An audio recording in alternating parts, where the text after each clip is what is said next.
Myself ಪೂಜಾ. ನಮ್ಮ ಮಮ್ಮಿಗೆ ಬಹಳ ದಿನದಿಂದ ಶುಗರ್ ಪ್ರಾಬ್ಲಮ್ ಆಗಿತ್ತು. ಹಂಗಾಗಿ ನಾವು ಬೇರೆ ಕಡೆ ಎಲ್ಲ ಟ್ರೀಟ್ಮೆಂಟ್ಸ್ ಮಾಡಿಸ್ತಾ ಇದ್ವಿ.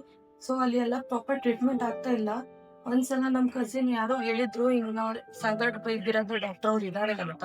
ಅವ್ರ ಕಡೆ ಕನ್ಸಲ್ಟ್ ಮಾಡಿ 2019 ನಲ್ಲಿ ನಾವು ಕನ್ಸಲ್ಟ್ ಮಾಡಿದ್ರು. ಅವಾಗಿಂದ ಅವ್ರಿಗೆ ಸ್ವಲ್ಪ ಕ್ಯೂರ್ ಚಲೋ ಕಾಣಿಸ್ತಾ ಇದೆ. ಅವ್ರ ಇದ್ರಲ್ಲಿ ಚಲೋ ಇಂಪ್ರೂವ್ಮೆಂಟ್ ಕಾಣಿಸ್ತಾ ಇದೆ. ಸೊ ಅವಳಿಗೆ ಇಯರ್ಲಿ ಇನ್ಫೆಕ್ಷನ್ ಆಗ್ತಾ ಇರುತ್ತೆ. ಸೊ ಹಂಗಾಗಿ ನಾವು ಏನ್ ಮಾಡ್ತೀವಿ, ಈವನ್ ನಮ್ ಮದರ್ ಶೀಸ್ ಇನ್ ಹೋಮ್, ಅವಳು ಅಲ್ಲಿಂದ ಬರಕ್ ಆಗಲ್ಲ. ಈವನ್ ಅಂದ್ರೇನು ನಮ್ ಡಾಕ್ಟರ್ ಅವರು ಚಲೋ ಕನ್ಸಲ್ಟ್ ಮಾಡ್ತಾರೆ, ಬರ್ತಾರೆ, ನಮ್ಗೆಲ್ಲ ಪ್ರಾಪರ್ ಟ್ರೀಟ್ಮೆಂಟ್ ಕೊಡಿಸ್ತಾರೆ, ಮನೆಗ್ ಬಂದು ಚೆಕ್ ಮಾಡಿಸ್ತಾರೆ. ಇಂಥವೆಲ್ಲ ಫೆಸಿಲಿಟೀಸ್ ಕೊಟ್ಟಿದ್ದಾರೆ ನಮಗೋಸ್ಕರ. ಸೊ ನಿಮಗೆ ಏನಾದ್ರು ಪ್ರಾಬ್ಲಮ್ ಇದ್ರೆ ಪ್ಲೀಸ್ ಬನ್ನಿ. ಡಯಾಬಿಟಿಕ್ಸ್ ಎಲ್ಲ ಏನಾದ್ರು ಪ್ರಾಬ್ಲಮ್ ಇದ್ರೆ ಪ್ಲೀಸ್ ಬನ್ನಿ, ಕನ್ಸಲ್ಟ್ ಮಾಡಿ. ಡಾಕ್ಟರ್ ಸಾಗರ್ ಅವ್ರು ಚೆನ್ನಾಗಿ ಕನ್ಸಲ್ಟ್ ಮಾಡ್ತಾರೆ. Thank Sagar doctor for treating my mother very good and helping us. Thanks a lot.